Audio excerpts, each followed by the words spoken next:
this.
Oh.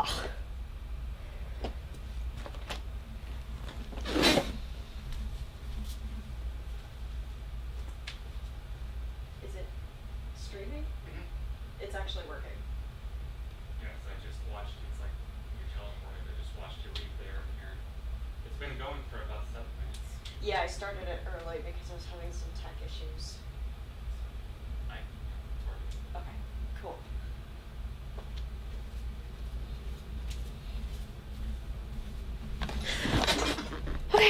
back again. How's everybody doing today? Sorry for all of the tech issues. I posted like, I don't know, probably 2 or 3 different links this morning for this live stream. I had a lot of trouble. I'm still learning, and YouTube is a strange platform for me, so anyway, had a lot of issues with that this morning. I apologize.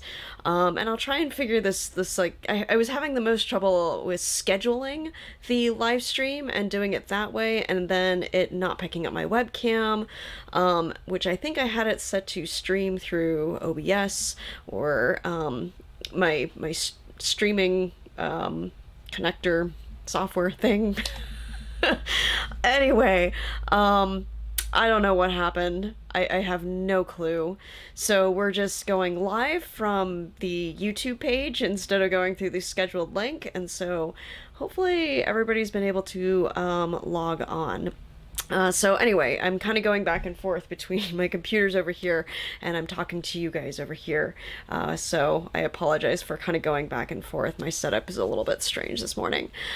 Yep, so week 2 of the challenge is going to be great, by the way. How is week 1 for all of you guys? I can tell you I had a lot of fun. If any of you are participating in week 1 of the Maker Comet Monthly challenge, I decided to go a little nuts and choose a variety of different topics and materials to explore. And those were 3D modeling, polymer clay, and illustration. And don't ask me why I went with that many, because now that I'm actually going through the challenge, I'm realizing that's kind of a lot. But I also wanted to have enough too, so like by the end of the month we have a lot of, like, a variety of different things to work with. But, you know, it is what it is, and we're just gonna keep rolling with it, you know, because that's what we do. And so, just to update you on that, I did bring along some of the stuff that I played with this week, which was super fun for me, and I hope that you all got to do the same. So, please be sure to, you know, type some stuff in the chat. I'm gonna be kind of keeping half an eye on that over here. I'm just gonna move this window over like that so I can kind of see it out of the corner of my eye. And keep an eye on that. So yeah, for the first week, this was all about learning something new. If you haven't had experience with any of those 3 topics, and or if you do, you know, practicing and trying something out, something different with it, something a little bit out of the norm. And so this week, you know, I just kind of dedicated time to reacquainting myself with a lot of the stuff because, you know, I've been busy with other things, you know, running a business and all of that fun stuff. And, you know, I don't have a whole lot of time, I guess, or free time to do these things. So this is fun for me because I get to play alongside you guys and then post videos about it so you can watch me go crazy, like just slowly spiral into insanity. So anyway, fun times. For week 1, I did some just like a quick doodle and some sketches to bring out my pens and work with that. For polymer clay, I was just kind of messing with some of the stuff that I have, and see how that reacted, because I haven't messed with polymer clay in quite some time. Like, seriously, the last thing I did was making a billion little glow-in-the-dark beads. And seeing if you could mix polymer clay with glow-in-the-dark pigment powder, which, by the way, you can if you want to try this out. It's kind of fun. And so, yeah, did that. And then, what was the third thing? 3D modeling. That was... It was fun, but it was also frustrating. I'm not gonna lie. Because I'm also, simultaneously doing these sort of exercises, but trying to film it at the same time and trying to make entertaining content from that. And so I make content. I don't know if it's gonna be entertaining, but it is what it is. So there you go. Yeah, so I guess let's start with, I don't know, what should we start with? I guess my polymer clay stuff is right here, so maybe we'll just grab that and go with that. So, okay, my experiment this week was to just bring out the clay, make sure it's still good, because my polymer clay has been stuffed in a drawer, and I don't think I've touched it except for very recently, like for those glow-in-the-dark bead things. And so, and that was a different clay. I also wanted to make sure like some of my other colors were okay and were still fine. And it's polymer clay, which I guess is like oil-based, so it should be fine, but you never know. And so it turned out to be fine. I used some of the same clay that I used for those glow-in-the-dark beads. And then I also used some of my colored clay, which was fine. And so I just did some samples because my experiment this week was to try and mix it with acrylic paint for tinting, just to see if that would actually work. And it did, for the most part. It's really messy, so if you do this, you may want to like wear gloves, because I just got acrylic paint everywhere. It was just a colossal mess. But yeah, so I made these little nuggets of clay, and you'll see the process a bit more in my update video. But a couple of the things too. It baked up fine, and I actually baked it using my heat gun because I was lazy and I didn't want to throw it in the oven. And that was probably a poor choice of methods for baking the clay. It worked fine for the beads, but they were like tiny in comparison. Like I can show you. So these were the glow-in-the-dark beads, and they're super tiny, and they harden in lickety split, so a few seconds under the heat gun, and they're solidified.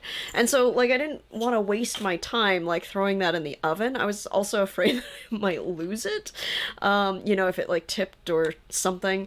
I was a little bit paranoid about that. So the heat gun works well for stuff like that, but then I tried experimenting with, kind of chips of clay like this that are really thin.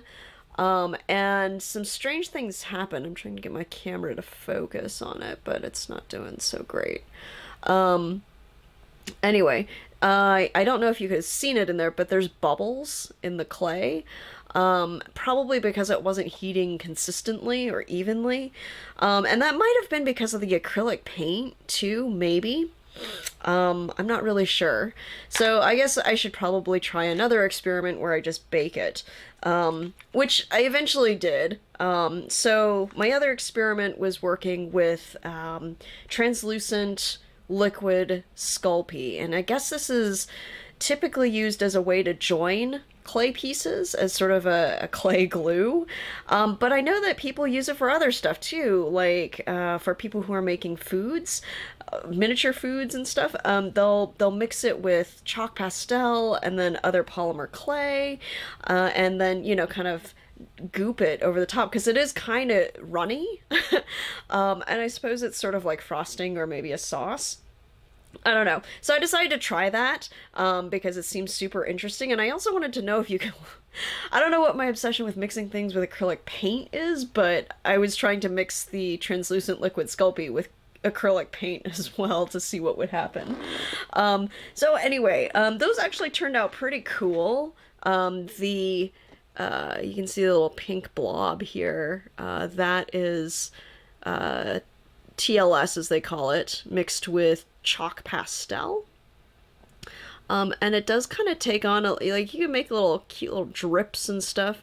So it almost does look like a glaze. It's kind of matte, sort of like dried sugar almost, like when you make sugar cookies and you put that sort of icing sugar glaze on it. It's sort of like that. That's what it looks like. So that was kind of neat. I also tried mixing it with just a little chunk of polymer clay, and it got really gooey and thick. And it dried super hard. Like, I actually baked these ones in the oven. I didn't bother with my heat gun or anything crazy like that. I was like, I'm done trying to do things with the heat gun. So, anyway, this one was brown clay. Come on, camera, focus. Please. Please, maybe. Anyway, come on. Come on, focus.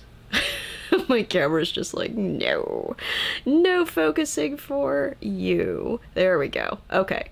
So this was just brown clay, polymer clay, mixed with TLS, which looks pretty good. It looked a lot lighter when I mixed it together, and I guess it's because the TLS liquid is sort of a milky white color. It's supposed to dry clear, when you cure it in the oven. And so it does. It actually came out a lot darker, closer to the color of the clay, but still a little bit lighter, which is interesting. And this stuff was kind of goopy, and it dried super hard, I think just, again, like I said, because it was mixed with the clay. So that was fun. And then the last one, I tried just doing TLS with on its own. So I did half a nugget here. And let's see if we can get it to focus. There we go. Okay, so this half over here is just straight up TLS, nothing mixed in. And it almost does look sort of like a sugar glaze because it does have a bit of a white cast to it. And then over here, this was TLS mixed with acrylic paint, which that was super interesting. Again, it comes out really thick and almost plasticky, and you can shape it almost like a real icing. Like, I was able to put these little spikes with it. You can kind of pull it up. And I don't know if that was just because of my acrylic paint that I was using that made it sort of plasticky. The acrylic paint that I have, a lot of it is really old and really cheap, like Folk Art or Apple Barrel or any of these like really, really cheap acrylic paints that you get at the hobby store. So that might have had something to do with it. I'm not really sure, but it was kind of a neat effect. So I'd be curious, like, if you try this out, what that might look like. Okay, so let me know in either the chat or the comments in the video if you're watching this after the fact. Cool. Okay, so that was that. That was my polymer clay experiment. For drawing or illustration, like I said, I just brought back out my pans to kind of see if any of them needed refills, which one of them did, and it makes sense. It's the one that I use the most often. But I typically use these SP Copic multi-liners, and they're really great. Again, I like them because you can refill it and you can replace the nibs. They are a little more expensive than just the plain Copic marker multi-liners, which I have a couple of those too. I haven't I've been slowly like phasing these ones out in favor of the SPs, just because I like to refill them. I feel like a bad Earth citizen going through a bunch of these and then just tossing it. I know these aren't much better in a way because you have to chuck the refills, which I don't know if this is just me, but I hold on to those extra refills, and I may do something with them at some point, because I feel bad throwing them out. I don't know. But yeah, so I do have some of the regular ones as well, but eventually these are probably going to get phased out as they run out of ink. So that was fun. I did a quick exercise, and you'll see more about this in the video, but those are all of my tests up across the top there. And then I did a scribble challenge, which that is the final result there. Which was a lot of fun. You know, it's great to get back into something that you've done before and that you enjoyed before. And I don't know, I really had a lot of fun with that. So I'm looking forward to doing more. I have no idea what I'm going to do this next week, but you know, we'll see. One of the things that I wanted to mention, and I did mention this in our first video about the challenge, is that, you know, just use what you've got around your house. You know, don't go out and buy a bunch of stuff just for this challenge. You don't have to. You can use what you've got. And I know I mentioned that I like often sketch things and I didn't have my Copic pens. So one of those things was using a really cheap Bic or paste gel ones, and I found it. Like, I know I mentioned this and I couldn't find it for the day, but like there it is, and I'm super happy I was able to bring this out, because there is something kind of, I don't know, the look of it is really interesting, you know. I don't think there's anything wrong with that like Bic pen as a medium. Anyway, if I'm the only one that thinks that way, I'm, you know, that's fine. But if you also enjoy drawing with cheap Bic pens, you know, again, let me know, because it's of course not an art pen at all, not even close. But there is something kind of cool about it. So, like I said, don't buy material specific for this challenge. That would make me feel kind of bad, actually. So the last piece was 3D printing, or not 3D printing, 3D modeling. I mean, yes, you can use 3D modeling for 3D printing, but, you know, for this challenge, if you choose to go that direction, do it. It's awesome. I'm undecided on if I'm gonna go that route, but anyway, so I'm not gonna, I don't have screen share or anything on right now for the live stream. That's a whole nother monster that I haven't quite figured out yet, and I ran into enough problems trying to just get this to work this morning. This week, what I did was I repeated some exercises that we used to do when I was teaching at my local makerspace. And, you know, it was interesting getting back into this, just from a user perspective now. And, you know, anytime I'm trying these on my own now, I'm trying to think, like, how could we have made it better or easier for people to sort of jump on this? And so that was one of the things that I tried to keep in mind while doing this. You know, what is going to be the easiest way for people to jump into this? So, you know, I started with the basics. I just went back to Tinkercad, which you can check this out. It's tinkercad.com. I think I posted the link in the last live stream that we did over on Facebook. And you can find all the links there. And I'll post our Facebook link in this description as well. So if you missed the first two live streams that we did, you can check that out. And the resources that I have listed are listed over there. Anyway, Tinkercad is great if you are just starting out. You know, it's got some benefits for just seeing things spatially in 3D, which is difficult, you know, and figuring out scale is another big issue, you know. So one of the pieces of advice I have is that, you know, at first, if you're just starting out, you can change the units in Tinkercad. There's a little button in the bottom where you can edit your grid and the markings and such.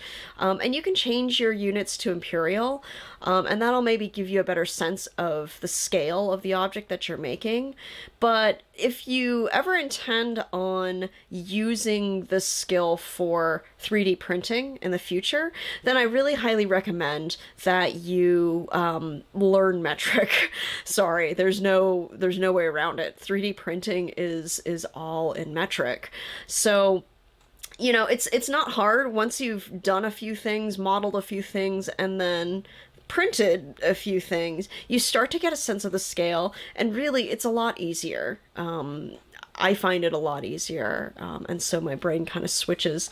But it's hard too because, you know, my brain is also in 3D printing mode when I'm using a 3D modeling program. That's just automatically where my brain goes.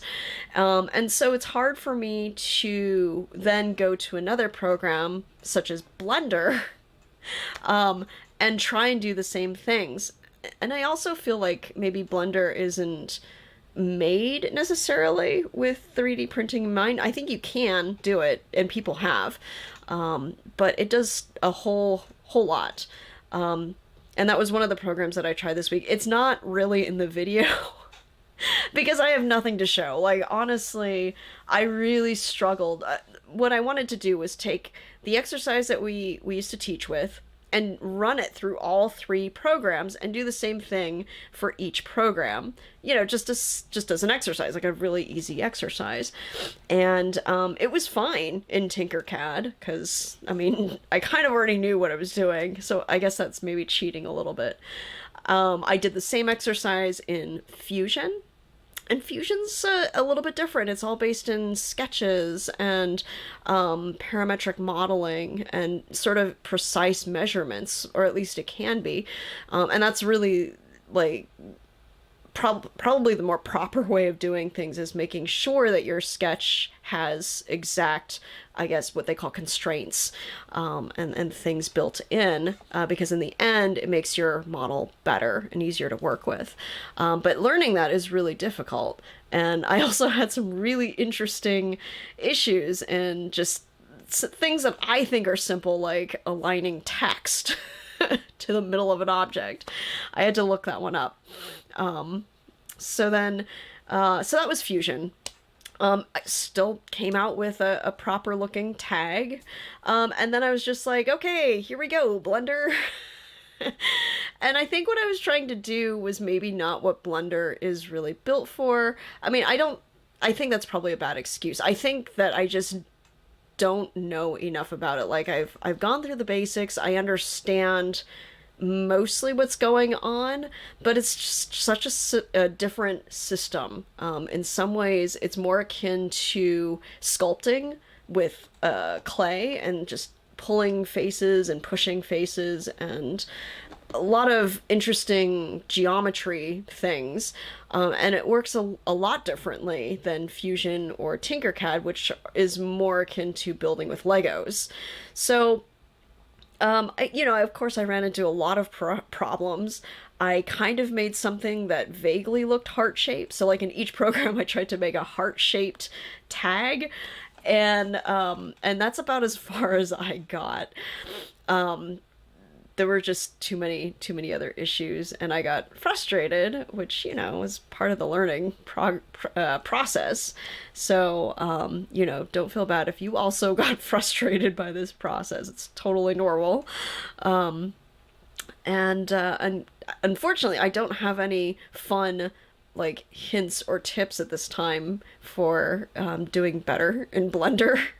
I hope I do by the end of the month, because I really want to like that program. You can use it for so many things, and it's almost becoming like a standard in things for video effects, for 3D films or games. It's a really incredible platform that you can do a lot with, and I want to learn more about it. So anyway, we'll see how it goes. And I guess really that's a great segue into what week 2 is all about. So in week 2, we're going to continue doing, more of the same that we've been doing for week 1. And so week 2 is all about kind of taking what you learned from the first week, practicing that, and, you know, trying some more things out, try some more experiments, see what happens, you know, with, again, no pressure to make anything at this point. You can. I encourage you to try, you know, because that's where things start getting fun, is when you take what you know and then use it to make something else, you know, or apply it and then mix those medias. That's what this week is going to be about, is just taking week one a step further and keep playing. You know, don't stress about creating a masterpiece. It doesn't have to be perfect, and if it doesn't turn out, that's okay. This is still we're still in the big, like, experimental phase of things right now, so it doesn't matter, you know.